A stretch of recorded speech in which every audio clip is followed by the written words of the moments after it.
Let's be together forever. Was it back in middle school? During the prime of our youth, we truly believed in forever. I am Jack. Now, I'm already 30 years old. I gently place my suntanned hand on my wife's cheek. Then, a cool and cold sensation shivered through my skin. The really good people always seem to pass away too soon. Numerous lilies were prepared for my beloved wife, Lily. Their overly sweet scent made my head spin. We had been married for just about 3 years. Our life was settling down, and we were just starting to talk about having kids. We had a habit of jogging together every morning. That day, I overslept, and Lily left the house first. "I'll get too far ahead if you dawdle," she said as she closed the door. I can still clearly hear her voice in my ears. Why didn't I stop her? I should have asked her to wait until I was ready. Just after she left the house, Lily was hit by a car driven by a drowsy driver. She was rushed to the hospital, but it seems she died almost instantly. She will never wake up again. Lily is dead. She looks so beautiful and just sleeping in her coffin. We were childhood friends, doing everything together since we were kids. Lily, always so spirited, dragged me all over town as our playground. In middle school, it was Lily who turned our friendship into a romantic relationship. Our relationship lasted for 15 years. We didn't know that forever could suddenly end one day. Don't overthink it. With a pale face, I stood there as the attendees spoke to me. Words of empathy and sorrow from the heart. Yet, even those felt like a nuisance. How many kids do you want? Lily often talked about the future like that, probably wishing we had married earlier. But she never rushed me, the dreamer, and supported me from the closest place. We had just become husband and wife. It was supposed to be the beginning. How should I live now? I don't know a world without Lily. Since then, I've just been working non-stop. It's already the 2020s. No one says can you fight 24 hours anymore, but I have nothing else but to immerse myself in work. If I stop for a moment, the unbearable reality hits me like a wave. Naturally, I quickly wore out my body and visibly lost weight. Only my eyes shone brightly, and in the mirror, I looked almost like a beast. How should I live? This question has been running through my head since the funeral. Maybe there's no answer. I continue to punish myself day after day. Then, one day, today, my body feels heavier than usual. Thinking of getting some fresh air, I slowly stood up. At that moment, everything went dark, and I collapsed. "Jack, are you okay?" "Hey, Jack." I hear my boss's voice from afar. But I don't have the strength to respond. Maybe it's not so bad to go to Lily. Thinking such thoughts, I passed out. When I woke up, I was in a hospital. Where am I?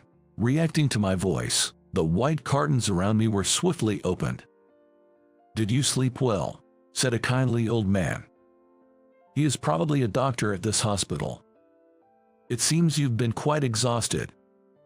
"Yes, but I need to get back to work." As I tried to get up, the doctor raised his hand in a gesture of caution. "You shouldn't overdo it at a time like this." Lying in bed, I listened to the doctor's words. "It seems I need a long rest." I felt something akin to despair. If I don't immerse myself in work, I'll have to face what I don't want to think about. It's not that the doctor is wrong.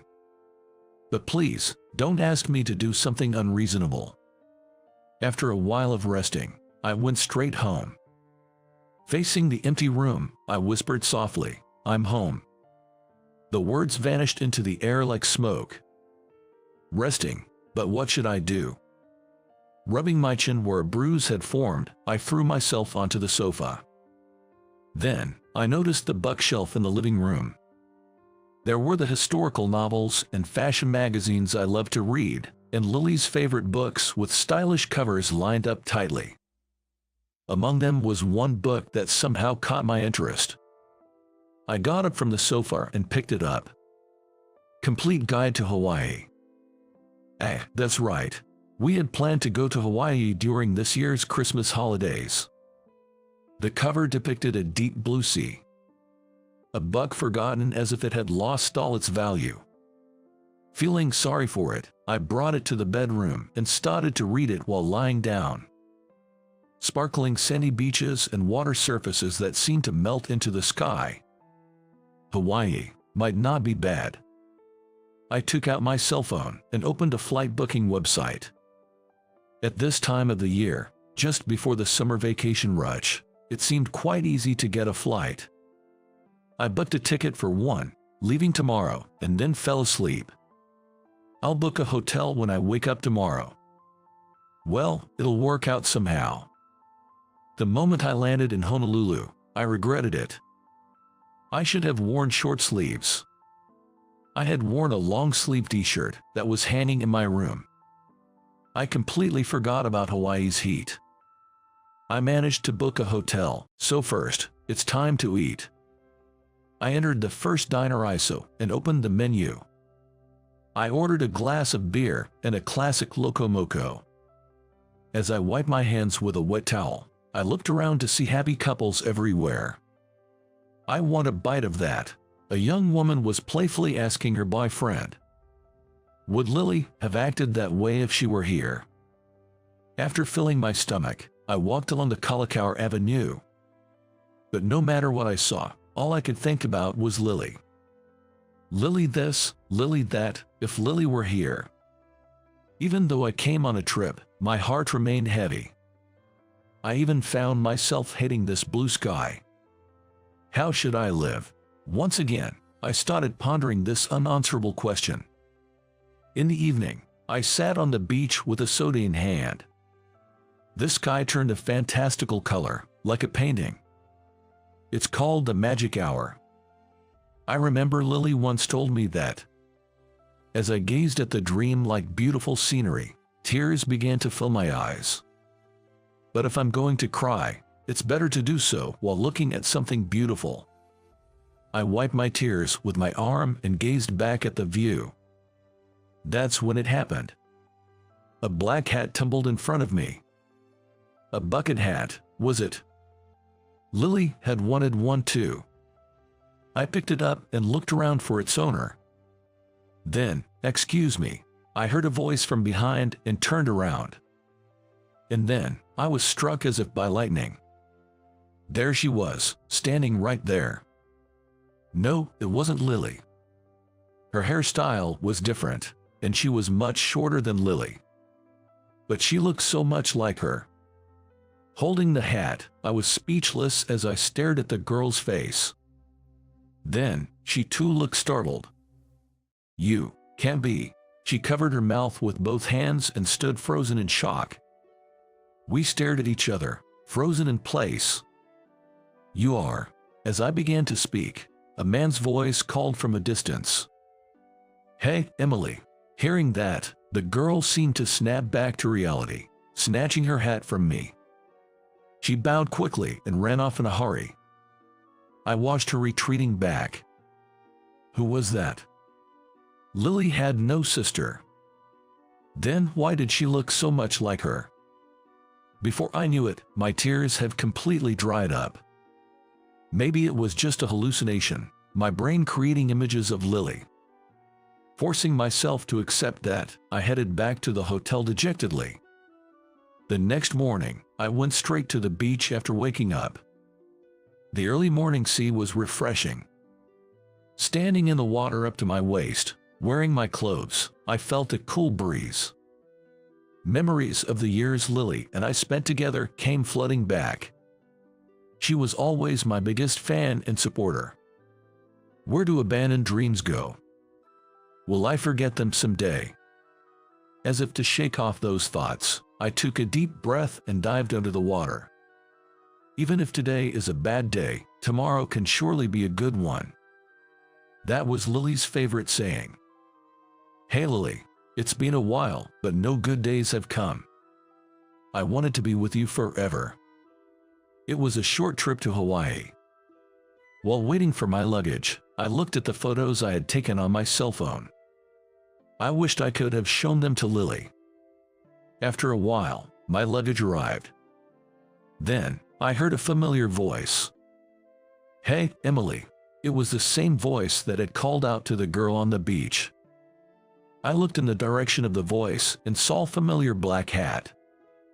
Ah, our eyes met Lily's look-alike. She was on the same flight. I hadn't noticed at all. Such a coincidence, I thought, when... Hey, isn't that you, Jack? The man who had been with the girl approached, calling my name. It seemed he was an acquaintance. As I racked my brain thinking, who was it again? The man approached with a smile. Jack, were you on a trip too? Yeah, well, it's good to see you've cheered up a bit. At that moment, I remembered seeing this man somewhere. The place was Lily's funeral. His name, if I remember correctly, was Joseph. He was a distant relative of Lily's. Then, this girl must be. Don't be shy, Emily. Come here and say hello. The girl, who had been watching from a distance, slowly came over. Even up close, she looked just like Lily. I couldn't help but keep my eyes on the girl's face, wondering if it was rude. Jack, this is my daughter, Emily. She's in middle school and a bit shy around new people. Emily glanced at me, then shyly lowered her gaze and gave a small nod. I turned to her father and asked a question. If you don't mind me asking, is Emily related to Lily by blood? It was a bit of a forward question, but he answered with a smile. Oh yes, they are related. I believe Lily's mother's cousin's daughter or something. A distant connection, but definitely there. It seems they are related, though distantly. To think they could resemble each other so much. I ended up having a great conversation with Joseph, Emily's father, and we exchanged phone numbers. We even found a common interest in historical novels and agreed to visit his house to see his collection. See you another day, he said, as we parted, and Emily didn't look at me the entire time. It was a bit shocking, but she's at a sensitive age, so there must be a lot on her mind.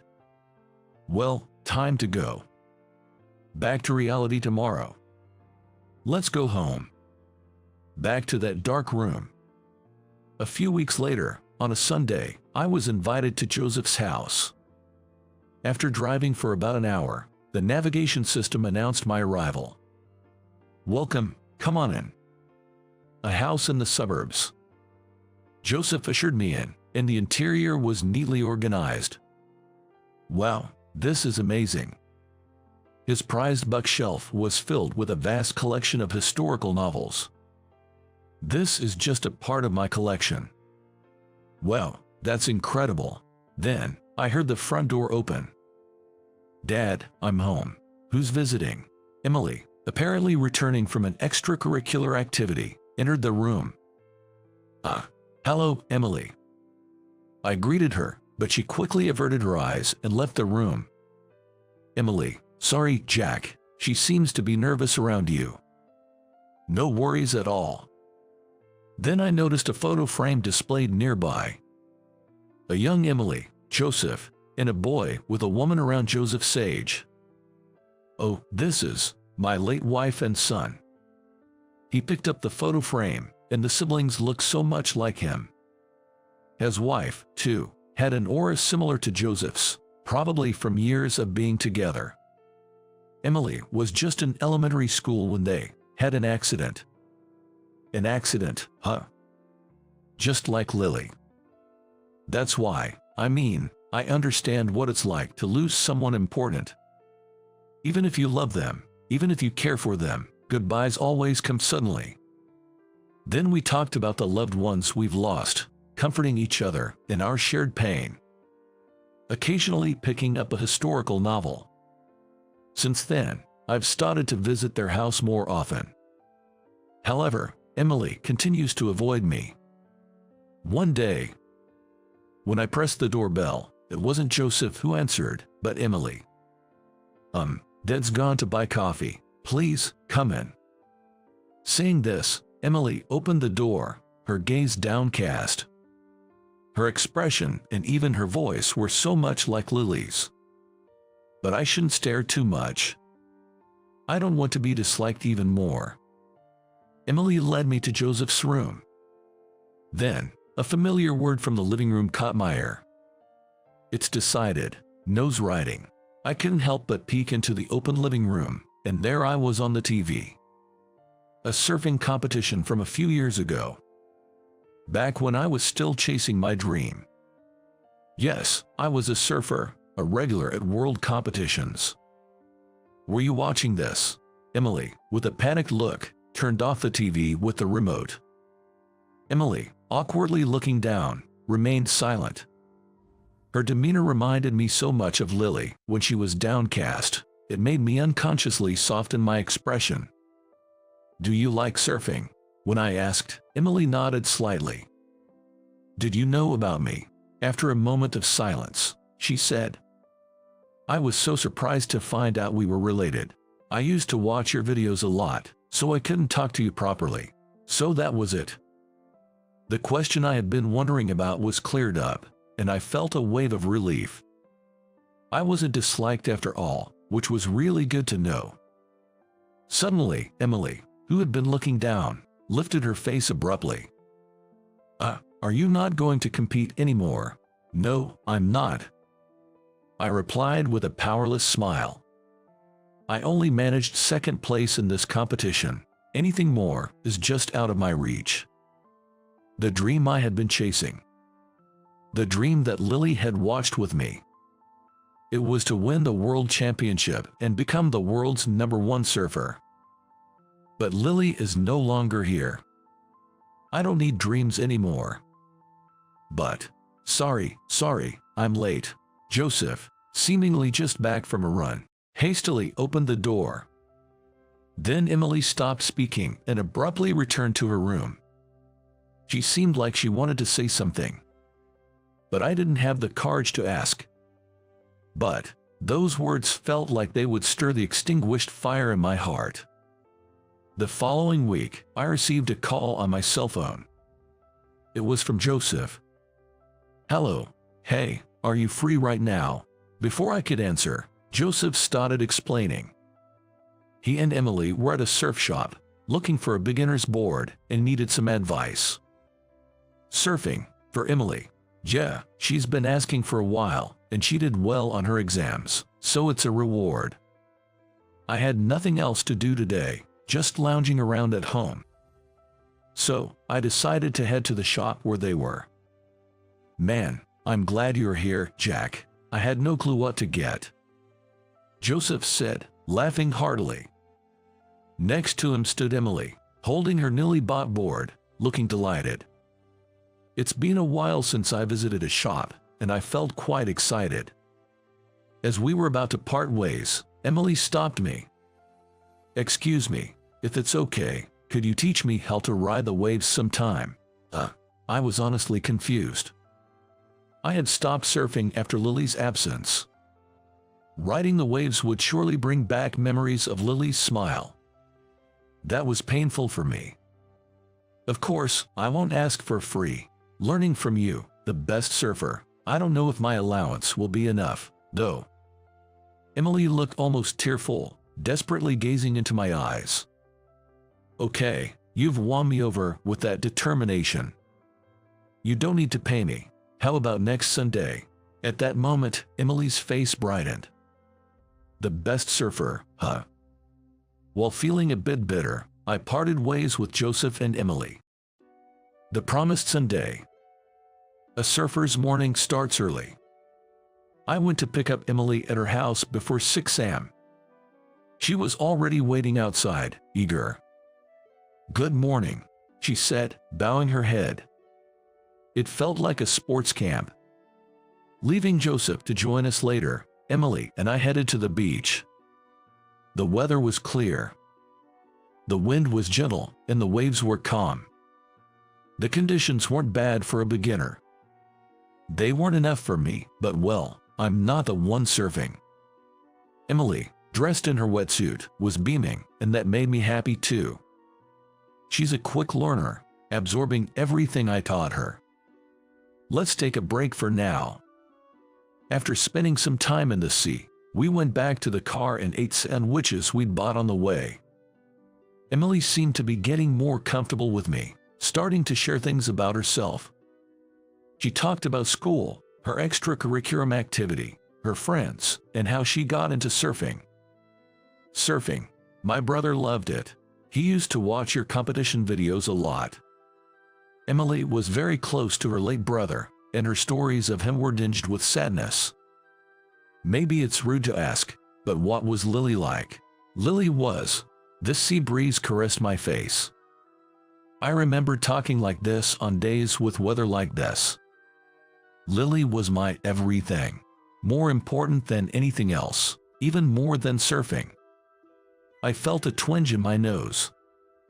I thought I had cried all the tears I had, but apparently there were still more. Are you really done competing? Such a straightforward question from a middle schooler. I, now a cunning adult, just smiled ambiguously to dodge the question. After lunch, with Joseph watching over us, Emily and I enjoyed the sea for a while longer. Since then, I've been to the beach several times with Emily and Joseph, carrying our boards. Emily had a great knack for surfing, improving interestingly fast. Each visit to the sea, I felt something stirring inside me. But I pretended not to notice. Passion, dreams, I thought I didn't need them anymore. Then, one day, "Jack, did you see that?" "Yeah, I saw it. Great job." Emily was attempting tricks that even intermediate surfers struggled with. I was amazed at how good she had become. "Now it's your turn, Jack." "All right, watch this." I caught a wave and stood up on my board. But then, maybe due to fatigue, my vision blurred. For a moment, I lost strength in my legs and nearly fell off the board. That's when it happened. "Go, Jack, don't give up." Emily's cheering echoed in my ears. I regained my balance and executed the move. Or at least I thought I did. But I slipped off the board and crashed into the water. I showed a bad side of me there. My training lapse had clearly weakened my stamina. I flopped down next to Emily sitting down on the sand. "Damn, that's frustrating," I said, trying to lighten the mood, and Emily responded, "Don't worry, Jack. Even if today was a bad day, my heart skipped a beat." Those words were, "Tomorrow will surely be okay, Jack. You are a hero to surfing fans." Those were Lily's words. Words she had said to me dozens, hundreds of times. Unable to say anything, I just stared at the sand at my feet. How should I live?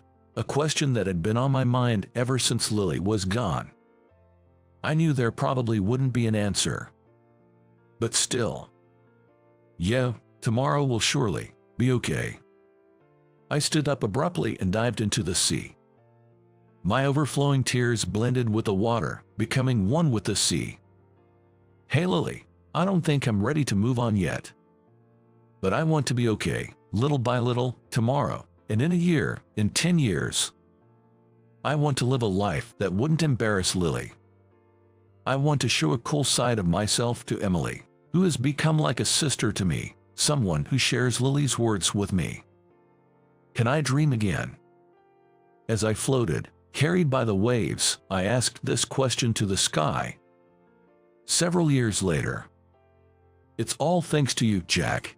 To think we could see such a view," Joseph said, his eyes moist, as he watched his daughter laugh on the podium. In Emily's arms was a photo of her mother and brother. Since then, Emily had improved remarkably and was now competing for medals in junior tournaments.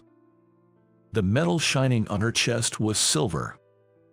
Her challenges would probably continue. It's all because Emily worked hard. She resembled my dear wife so much, my sister in arms. When I first met her at the sea in Hawaii, I never imagined things would turn out this way. How should I live, continuing to share in Emily's dreams? That kind of life would be nice. But as for me, come on, Jack, it's almost time for your award ceremony. I'm on my way.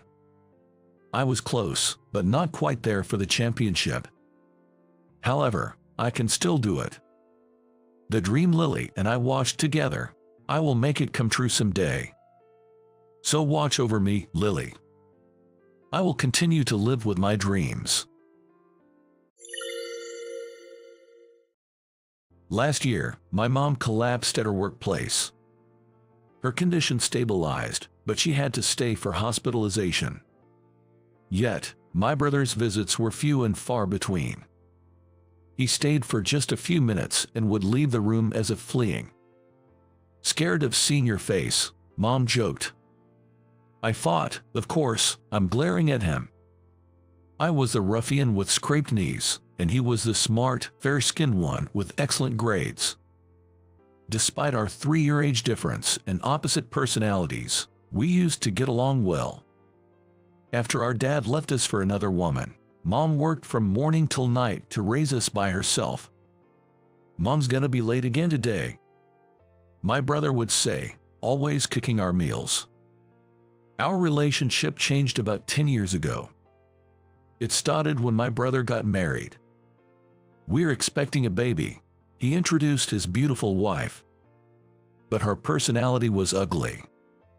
Single moms are like worker bees, always busy working or they'll die. What did you say? Don't mock our mom. Whoa, is this what they call a mama's boy? Typical of son from single-parent family. That was our first meeting. My brother's choice in spouse was clearly flawed. Did he marry her just because they had a kid? After they left, I asked Mom about her, but she only said, kids need their parents. Divorce wasn't an option since they had a child. Mom had probably settled on that conclusion. But that wife was clearly a mistake, I thought. My intuition was right. My sister-in-law always ridiculed single-parent families, boasting about her happily married family. She might have raised Tom well, but you're the unfortunate result of a single parent, quick-tempered and rude. Hey Tom, you hated being from a single-parent family too, right? You told me before. Yeah, I guess so. Hearing that conversation drained the blood from my face. I remembered my brother always staying silent whenever his wife insulted Mom. No way, Tom, you're defending her. I'm not defending her, it's true. I used to be ashamed of being from a single-parent family. I grabbed his collar in anger, but Mom intervened with "Stop it, Ken," which I ignored. Ashamed? What are you talking about? Exactly that. I hated walking beside Mom in her worn-out shirts. Tom, that's it. Stop, both of you. Mom stopped again. I lowered my raised fist. The sister-in-law's laughter echoed emptily. This is fun, Ken. Don't try to recruit Tom into your mama's boy club. Being from a single parent is such a nuisance. That day, I gave up on my brother. Get along with your brother. You're the only 2 siblings. Mom would say whenever she saw me. Even though she was so ridiculed, Mom still cared about him, which I found bitter. One day, I received a call from the hospital that Mom was in a critical condition. I took leave and contacted my brother. That's troublesome. I'm going on a trip to Hawaii next week. I couldn't believe what I heard over the phone. What? A trip? I mean, there'll be a wake and a funeral to prepare for. It coincides with the travel dates. Are you serious? To my groan-like voice, my brother fell silent for a while. Looks like I can't cancel the trip. Mom might be dying. And he's choosing a vacation over that. Something inside me snapped. Fine then, go enjoy your trip. And don't worry, even if something happens, you won't be invited to the funeral. I yelled and hung up the phone. Fuming, I contacted the relatives. While at it, I spitefully told them to ignore my brother as he was apparently going on a trip. When I returned home from visiting Mom, I saw a missed call from my brother on my phone. Probably got some snide remarks from the relatives and wanted to complain. Not in the mood to listen to him, I decided to vent. "Hey, Tom, you were ashamed of Mom wearing rags. If it weren't for your hospital bills, we could have lived better." Hospital, me. There's a photo in the album. You, lying in a bed I've never seen before. I asked Mom about it, and she said you suddenly collapsed at about 6 years old. Rushed to the hospital with a rare disease. My brother sounded like he was retracing his memory in disbelief. You had a rare disease, needed to be in a university hospital. Mom bowed her head to every relative, and still, the money wasn't enough. She worked herself nearly to breaking. I was taken care of by relatives back then and knew about this from them. Even when she was told to dress better, she said if there was spare money, she'd rather use it for us. Sounds just like Mom. It seemed like my brother had forgotten all about the hospitalization and the illness. Mom had told me not to talk about it, saying, "It's better not to have painful memories," but I didn't care about my brother now. So, in a subdued voice, "Do you still have that photo?"